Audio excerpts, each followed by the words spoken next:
नमस्कार दोस्तों, मैं आपका दोस्त प्रवीण आपके अपने शानदार यूट्यूब चैनल विजिलेंट हंट में आपका बहुत बहुत स्वागत करता हूं। दोस्तों, जैसे कल हमने शुरू किया था अल्फ़ाबेट टेस्ट। अल्फ़ाबेट टेस्ट में हमने कल बताया था आपको कि हमें कितने तरीके के क्वेश्चंस पढ़ने हैं। उतने टाइप हमने आपको कल डिस्कशन किया था कि इतने टाइप हम पढ़ेंगे, लेकिन हमने कहा था कि पार्ट 2 में हम ये स्टार्ट करेंगे कि कैसे किस चीज़ को पढ़ना है, कौन सा ट्रिक कैसे इस्तेमाल करना है। ठीक है, तो चलिए आज उस सीरीज़ को आगे बढ़ाते हैं। यानी पार्ट 1 हमने प्लेलिस्ट में डाल दिया है। आप प्लेलिस्ट से पार्ट 1 पार्ट 2 करके ऐसे वीडियो को देख सकते हैं।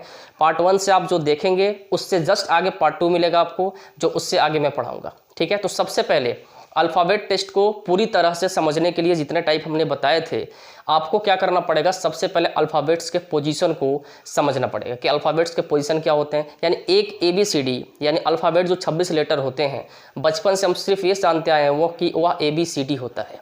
लेकिन ABCD के अंदर कितने चीज़ें होती हैं, कितनी बातें होती हैं, जो पूरा एक चैप्टर बना हुआ है जिसे पढ़ाने में कम से कम 5 से 6 घंटे आपको हमें लगेंगे। तो सारे चैप्टर के अंदर कौन कौन सी चीज़ों पे हमें ध्यान रखना है, सिर्फ एक अल्फ़ाबेट 1 से लेकर 26 तक में कितनी चीज़ें होती हैं, ये सारी चीज़ें पहले हम यहाँ डिस्कस करेंगे। इसका बेसिक कंसेप्ट, क्योंकि मेरा जो व्यू है पढ़ाने का वो 0 से लेकर और टॉप तक का है। तो सबसे पहले मैं आप डिस्कशन करूँगा कि अल्फ़ाबेट्स में क्या क्या चीज़ें होती हैं जिसको आपको याद करना है, यानी आपको ध्यान रखना है। याद करने वाले कुछ चीज़ें में होती नहीं है, आपको ध्यान रखना है। तो ध्यान आप रखेंगे तभी आप क्वेश्चंस को सॉल्व कर पाएंगे। जो मैं ट्रिक बताऊंगा, अगर आप कंसेप्ट को नहीं समझते हैं तो ट्रिक आपके किसी काम का नहीं होने वाला। तो सबसे पहले आपको समझना है कंसेप्ट। उस कंसेप्ट के थ्रू धीरे धीरे मैं आपको वो हर चीज़ बताऊंगा जिसका इंतजार आप बैठ के यहाँ कर रहे हैं। क्लियर है? तो चलिए, सबसे पहला पॉइंट जो हमें ध्यान रखना है वो क्या रखना है, इसको देखते हैं बोर्ड पर। चलिए दोस्तों, आपके सामने मैंने लिखा ABCD। अल्फ़ाबेट्स मैंने लिखा 26 जो होते हैं। अभी तक आप ये सिर्फ जानते थे बचपन से कि अल्फ़ाबेट्स जो होते हैं वो 26 होते हैं, A से लेकर Z तक। 5 इसमें वोवेल होते हैं और बाकी 21 का जो होता है कंसोनेंट होता है। इसके अलावा आपको क्या सिखाया गया? कुछ नहीं सिखाया गया। लेकिन रीजनिंग एक ऐसा टॉपिक है जो आपको हर चीज़ सिखाता है। अगर किसी भी चीज़ को आप उठा लो तो रीजनिंग उसमें क्या करता है, रीजन ढूंढता है। रीजनिंग का मतलब ये होता है रीजन, यानी रीजन ढूंढता है कि इसमें जितने भी चीज़ें होती हैं वो किस कारण से होती हैं, कहाँ से आती हैं। इन सारी चीज़ों को हम डिस्कस करेंगे। अभी तक आप जानते थे कि 5 वोवेल और 21 कंसोनेंट। इसके अलावा आपको किसी चीज़ की जरूरत पड़ी ही नहीं थी जिसको आप ध्यान से देखें। लेकिन अल्फ़ाबेट्स में और क्या क्या चीज़ें होती हैं जिसको आपको ध्यान रखना है, अब मैं आपको सिखाऊंगा और आप सीखने की कोशिश कीजिए। बिल्कुल, अगर मेरे साथ आप कदम से कदम मिला के चलें तो मैं आपको रीजनिंग का सिर्फ और सिर्फ स्टूडेंट अच्छा नहीं है बल्कि एक अच्छा ट्यूटर भी बना सकता हूं कि आप किसी और को भी बैठ के इसे बता सकते हैं। ठीक है, प्रोफेशनली नहीं बल्कि पढ़ा सकते हैं। चलिए, अल्फ़ाबेट्स में 26 लेटर होते हैं, ये तो सभी जानते हैं। अच्छा, अल्फ़ाबेट्स को 2 पार्ट में बढ़ के हमें पढ़ना है, यानी 2 पार्ट में बांटना है इसे। 1 से 13 तक को हम कहते हैं फर्स्ट हाफ यानी प्रथम अध्यायांश, और 14 से लेकर 26 तक को हम कहते हैं सेकेंड हाफ यानी द्वितीय अध्यायांश। ठीक है, ये 2 आपके पार्ट होते हैं अल्फ़ाबेट्स में। अच्छा, दूसरी बात, आपका जो लेफ्ट होता है वो अल्फ़ाबेट का लेफ्ट होता है, आपका जो राइट होता है वो अल्फ़ाबेट का राइट होता है। यानी अगर मैं कहूं कि अल्फ़ाबेट में लेफ्ट से 10वें स्थान पे कौन है, तो आप अपने लेफ्ट से आगे बढ़ के 10वें स्थान बता सकते हैं कि जे है। ठीक है, दूसरा मैं आपको कहूं कि राइट से 10वां कौन है, तो आप अपने राइट से आगे बढ़ सकते हैं। यानी आपका लेफ्ट लेफ्ट होता है, आपका राइट राइट होता है। चलिए, सबसे पहली बात कि अल्फ़ाबेट में सबसे पहला चीज़ हमें क्या ध्यान रखना है, तो सबसे पहले हमें जो ध्यान रखना है वो ध्यान रखना है पोजीशन, यानी पोजीशन। और दूसरा जो आपको ध्यान रखना है वो ध्यान रखना है रिवर्स, विपरीत, विपरीत स्थान। और इसको आप कह सकते हैं हिंदी में अक्षरों का स्थान, अक्षरों का स्थान। अब दोनों चीज़ों को ध्यान रखना। अभी तक इसकी जरूरत आपको पड़ी नहीं थी, लेकिन अब आपको बहुत ही बड़े स्तर पर पढ़ने वाली है इन दोनों चीज़ों की आवश्यकता, क्योंकि आपका अल्फ़ाबेट्स हो गया, कोडिंग डिकोडिंग हो गया, letter analogy, letter classification, letter series, इस सारी चीज़ों में इसकी जरूरत आपको पड़ने वाली है, बहुत बड़े स्तर पर पढ़ने वाली है। इसलिए दोनों चीज़ों पर आपको बहुत ही ध्यान रखना है। और बिल्कुल, अगर आप कंपटीशन की तैयारी कर रहे हैं और अगर आप रीजनिंग में एक बेस्ट स्टूडेंट बने हैं तो आपको अल्फ़ाबेट्स के पोजीशन ऑरली याद होने चाहिए, मुज़बानी याद होनी चाहिए, और इसके विपरीत स्थान रिवर्स भी आपको एकदम ऑरली याद होने चाहिए। अब ध्यान रखना, आपको सबसे पहले क्या मैंने बताया था कि 2 पार्ट में बांट के पढ़ना, 1 से 13 और 14 से 26। ठीक है, इसके बाद मैंने बताया कि आपका लेफ्ट लेफ्ट, आपका राइट इसका राइट होता है। इसके बाद हमने क्या बोला है कि सबसे पहले आपको फोकस किस पे करना है, पोजीशन पे। अल्फ़ाबेट का पोजीशन ये आपको रटा हुआ होना चाहिए, ध्यान रखिएगा। मैं आपको प्रैक्टिस करने के लिए बताऊंगा कुछ ट्रिक ऐसे, लेकिन आप बिना प्रैक्टिस को याद नहीं कर सकते। बहुत सारे लोग क्या करते हैं कि G7 सबमिट को G का 7 मानो, जैसे कुछ लोग सिखाते हैं कि G ऐसे लिखा जाता है तो G7 सबमिट, H ऐसे लिखा जाता है तो अगर बंद कर देंगे तो 8 हो जाएगा। इतनी सोचने की फुर्सत आपके एग्जाम में कहाँ से आती है? जो लोग भी इस चीज़ को बताते हैं यूट्यूब पे या फिर क्लास में, मेरी समझ में आज तक ये चीज़ नहीं आया कि 26 लेटर को 26 तरीके से मैं देखूंगा। इतना फुर्सत एग्जाम में हमारे पास है क्या? बिल्कुल नहीं है। अगर आप अच्छे स्टूडेंट हैं तो आपको भी चीज़ें समझ में आ रही होंगी कि अगर मुझे टी को लिखना है तो T20 मैच जो होता है इसके आधार पर आप टी को याद कर सकते हैं। 2-4 चीज़ें हैं जिसको आपको याद हो जाएगा। जैसे मान लीजिए आपको लिखना M, तो क्या सिखाया जाता है कि M को अगर ऐसा लिखा जाए और यहाँ 1 लिख जाए तो 13 होता है। इतना कौन रखेगा याद भैया? नहीं रख पाएगा। तो आपको इसको प्रैक्टिस करने के लिए मैं सिखाऊंगा कि प्रैक्टिस कीजिए, बिना प्रैक्टिस के याद नहीं होगा। अगर हमें हर चीज़ याद है, पूरा पोजीशन हमें याद है कि R का 18 होता है, U का 21 होता है, W का 23 होता है, तो कैसे याद है? हम बोर्ड पर लिखते लिखते इसे याद कर चुके हैं। आपको पढ़ाते पढ़ाते में सब कुछ याद हो गया। तो अगर आप भी बार बार इसे लिखेंगे तभी आपको याद होगा। इस तरीके के चक्कर में पढ़ेंगे तो एग्जाम में आपको भूल जाएंगे, ध्यान रखिएगा। अच्छा, दूसरी बात, ये तो मैं सिखाऊंगा आपको। तो सबसे पहले आपको याद क्या करना हो, ध्यान रखिए। सबसे पहले हमें याद करना है कि सर पोजीशन, कौन से स्थान पे कौन सा लेटर होता है, ये हमें कंठस्थ याद होना चाहिए, ध्यान रखना। यानी M किस स्थान पे होता है तो 13, या मैं पूछूं कि 13वें स्थान पर कौन सा लेटर होता है तो M। इस तरीके से आप डायरेक्टली बताएंगे। मैं सीधा पूछूंगा बताइए R का नंबर कितना होता है अल्फाबेट में, आप बोलेंगे 18। मैं पूछूंगा सीधा X का नंबर कितना होता है, X का 24। मैं पूछूंगा बताओ O का नंबर कितना होता है तो O का 15। इस तरह आपको सारी चीज़ें क्या होनी चाहिए, एकदम ओरली याद होनी चाहिए, ठीक है। दूसरा आपको याद करना है रिवर्स ऑर्डर। रिवर्स ऑर्डर का मतलब क्या होता है? रिवर्स ऑर्डर का मतलब, रिवर्स ऑर्डर नहीं कह सकते, उसको रिवर्स पोजीशन कहना है इसको, यानी विपरीत स्थान। तो रिवर्स लेटर का मतलब क्या होता है? यानी इधर से पहला और इधर से पहला, इधर से दूसरा और इधर से दूसरा, ये दोनों एक दूसरे के क्या होते हैं, अपोजिट होते हैं। यानी इधर का पहला A, उधर का पहला Z, एक दूसरे के अपोजिट। इधर का पहला B, दूसरा B, उधर का दूसरा Y, ये दूसरे का अपोजिट। यानी कौन किसके अपोजिट होता है? यानी A के अपोजिट में Z होता है, B के अपोजिट में Y होता है, C के अपोजिट में X होता है, D के अपोजिट में W होता है। ये चीज़ें भी आपको बिल्कुल कंठस्थ होने चाहिए। यानी अल्फ़ाबेट टेस्ट पढ़ने से पहले 2 चीज़ों को मैं फोकस कर रहा हूँ। पहला, पोजीशन ऑफ लेटर आपको रटा हुआ होना चाहिए, और अपोजिट लेटर, यानी अपोजिट लेटर का मतलब है, इसको आप रिवर्स ना लिख के अपोजिट लिखिए, ज़्यादा बेटर होगा। अपोजिट लेटर, अपोजिट लेटर का मतलब होता है विपरीत अक्षर। विपरीत अक्षर यानी पहला आपको पोजीशन ऑफ लेटर याद होना चाहिए, एकदम कंठस्थ होना चाहिए, और दूसरा अपोजिट लेटर याद होना चाहिए कि कौन किसके अपोजिट में होता है, कौन किसके विपरीत में होता है। क्लियर है? ये 2 चीज़ें अगर आपको याद हो जाएंगी तो आपका कम से कम 50% काम तो बन गया, क्योंकि एग्जाम में इसकी इतनी ज़्यादा जरूरत पड़ने वाली है जिसका अंदाजा भी आप नहीं लगा सकते। क्लियर है? तो चलिए, अब इसको हम कैसे याद करेंगे? सर प्रैक्टिस आप कैसे कराना चाहते हैं मुझे बताइए, मैं बताऊंगा आपको प्रैक्टिस कैसे करना है, ठीक है। दूसरा कि सर हम इसको याद कैसे करें, तो इसका ट्रिक तो है, इसको तो अगर आप रटना चाहें तो रट सकते हैं, इसका ट्रिक मैं लिखा दूंगा। और इसको आपको कैसे याद करना है, तो चलिए छोटा सा ट्रिक बताने वाला हूँ, बहुत ज़्यादा हेल्पफुल नहीं होने वाला, ध्यान रखिएगा। ऐसा कोई जादू का छड़ी नहीं कि मैं फेंक दूंगा और आप उसे कैच कर लेंगे और सारा काम बन जाएगा, नहीं बनने वाला। आपको करना पड़ेगा, लिख लिख के याद करना पड़ेगा। 1 बार लिखोगे, 2 बार लिखोगे, 10 बार लिखोगे, 20 बार लिखोगे, इतनी फुर्सत आपके पास पड़ी हुई है। आप 20 बार लिखो, 25 बार लिखो, आप वैसे करके इस चीज़ को याद कर सकते हैं। हाँ, छोटी सी हेल्प मैं करने वाला हूँ। क्या हेल्प करने वाला हूँ, थोड़ा फोकस कीजिए बोर्ड पे। चलिए, ये छोटा सा ट्रिक है, ये बहुत लोग जानते भी होंगे पहले से। सिफ्लोरॉक्स, सिफ्लोरॉक्स की मदद से आपको प्रैक्टिस करनी है, रटना नहीं है, ध्यान रखना है। ऐसा नहीं है कि मैंने सिफ्लोरॉक्स लिख दिया तो आप समझे कि सर ने मुझे जादू की छड़ी दे दिया, अब मुझे काम मेरा बन गया, नहीं बनने वाला। इससे आप सिर्फ और सिर्फ प्रैक्टिस कर सकते हैं, इसके अलावा कुछ नहीं कर सकते। एक सवाल आपके मन में जरूर आ रहा होगा, सर एग्जाम में मुझे रफ शीट मिलता है, ऐसा मैं कर सकता हूँ ना कि मैं रफ शीट को पे अपना ABCD लिख लूँगा, पोजीशन लिख लूँगा, और फिर मैं अपना देख के उसको लिख सकता हूँ एग्जाम में। लेकिन आप मुझे बताइए कि एग्जाम में आपके पास इतनी फुर्सत है क्या? मान लीजिए अल्फ़ाबेट लिखा हुआ है और आपको यहाँ फ्लावर के ऊपर पोजीशन डालना है। सपोज कि ABCD आपने एग्जाम में लिख लिया जैसे लिखा हुआ है पोजीशन के साथ, ताकि अब मैं आप देख के बना लूँगा, और आपको यहाँ लिखना है। अगर आपको याद नहीं है, F खोजोगे, लिखोगे 6, फिर L खोजोगे, लिखोगे 12, फिर O खोजोगे, फिर लिखोगे 15, फिर W खोजोगे। इतनी फुर्सत एग्जाम में आपके पास नहीं है भैया। अगर आप इसमें फंसे, इस काम में फंसे, तो फिर तो क्वेश्चन आपसे बनने वाला है नहीं, क्योंकि जितना समय आप इसके पोजीशन को खोज के लिखने में लगाओगे उतना समय में आपको क्वेश्चन सॉल्व करना होता है। इतनी फुर्सत एग्जाम में नहीं होती। एसएससी का एग्जाम अगर आप दे रहे हैं तो एसएससी के एग्जाम में 25 क्वेश्चन बनाने के लिए आपको रीजनिंग में क्या 25 मिनट मिलेंगे? नहीं मिलने वाले। आपको रीजनिंग 12 से 13 मिनट बनाने होते हैं, और 12 से 13 मिनट में अगर ये याद नहीं होगा तो फिर आपसे बनने वाला है? नहीं बनने वाला। तो प्रैक्टिस कैसे करनी है? तो प्रैक्टिस के लिए आपको क्या करना पड़ेगा? प्रैक्टिस हम कैसे करें, इस चीज को हमें क्या करना है? सीखना है। तो आप करना क्या समझो। मान लो कि आप किसी शहर का नाम लिख लेता हूं मैं, जैसे मुंबई, मैंने यहां लिख दिया दिल्ली, मैंने 2 शहर का नाम लिख दिया, कुछ भी लिख सकते हो आप, ठीक है ना। और मैं क्या कर रहा हूं, अब इसकी मदद से प्रैक्टिस कर सकता हूं।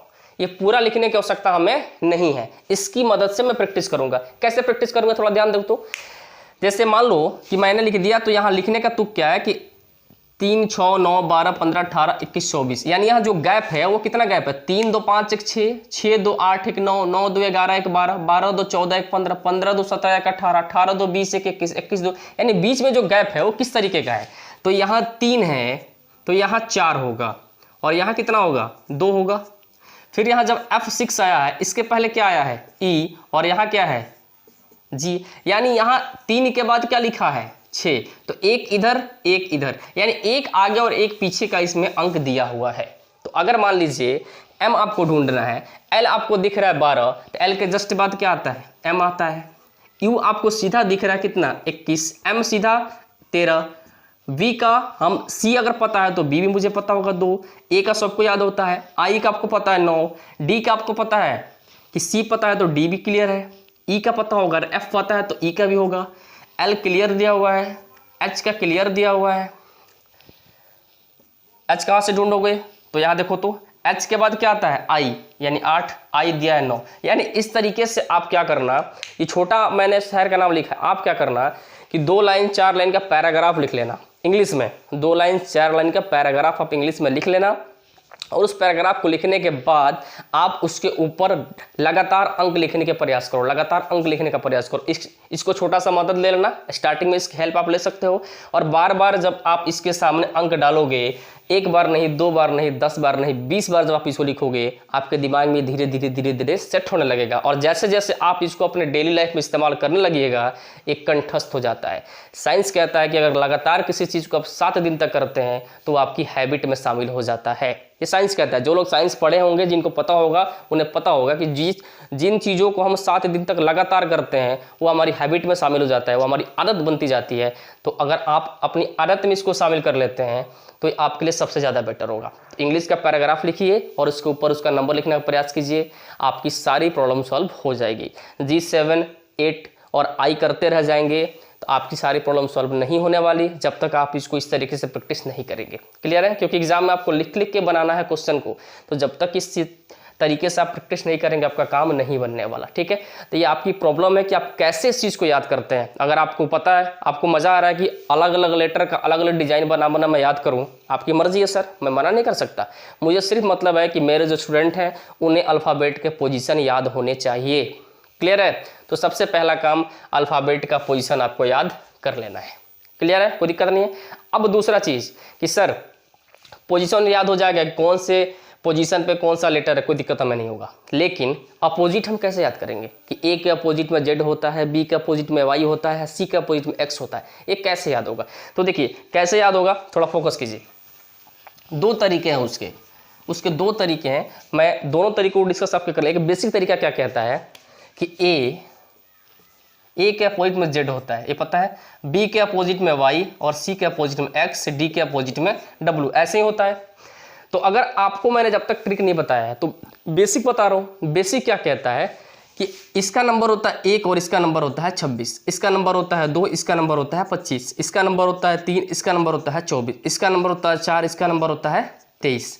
सम of 2 opposite letter equal to 27, यानी sum of 2 opposite letter equal to 27। अब देखो किसी भी 2 विपरीत अक्षरों का जोड़ जब आपस में जोड़ोगे तो हमेशा कितना बन के आता है? वो 27 बन के आता है। क्लियर है? ध्यान रखना। देख लो, इधर 1 और उधर 26, इधर 2 और उधर 25, हमेशा इसका मान 27 आएगा। क्लियर है। अब आप बेसिक तरीके से इस चीज को कैसे निकालोगे, जैसे मान लो एक सवाल पूछ दे कि P का विपरीत अक्षर, P का विपरीत अक्षर क्या होगा। क्लियर है। एक मान लो छोटा सा सवाल मैं डाल रहा हूं कि P के विपरीत अक्षर क्या होगा, यानी कौन सा लेटर P के अपोजिट में आएगा, ये क्वेश्चन हुआ। तो थोड़ा समझिएगा, P और जो इसका विपरीत अक्षर होगा, इन दोनों का मान आपको पता है कितना होता है, 27 होता है ना। अच्छा, P का नंबर कितना होता है, 16। तो इसको निकालने के लिए 27 में से 16 घटाना पड़ेगा, क्या आएगा 11, और 11 किसका नंबर होता है, K का। तो P का अपोजिट क्या होगा, Q होगा। एक तो सिंपल तरीका है भैया कि किसी भी लेटर का अपोजिट निकालना है तो आप इस तरीके से उसको निकाल सकते हो, किसी को बता सकते हो, समझा सकते हो, लेकिन ये आपका सॉल्यूशन नहीं है। एग्जाम में आपके इस तरीके से काम नहीं बनने वाला। एग्जाम में आपको इस चीज़ को तो क्या कहते हैं, उसको घोल के पी जाना होगा, अल्फ़ाबेट के पोजीशन को और इसके अपोजिट लेटर को। ये दोनों इतने आपको तरीके से याद होने चाहिए, इतने जल्दी से याद होने चाहिए कि आपको देखते ही पी देखा 16 और पी का अपोजिट के, यानी इस तरीके से आपको याद होना चाहिए। जैसे मैं लिखूँ x का नंबर 24 और x का अपोजिट c। जैसे मैं देखूँ g का नंबर 7 और g का उल्टा क्या होता है, t।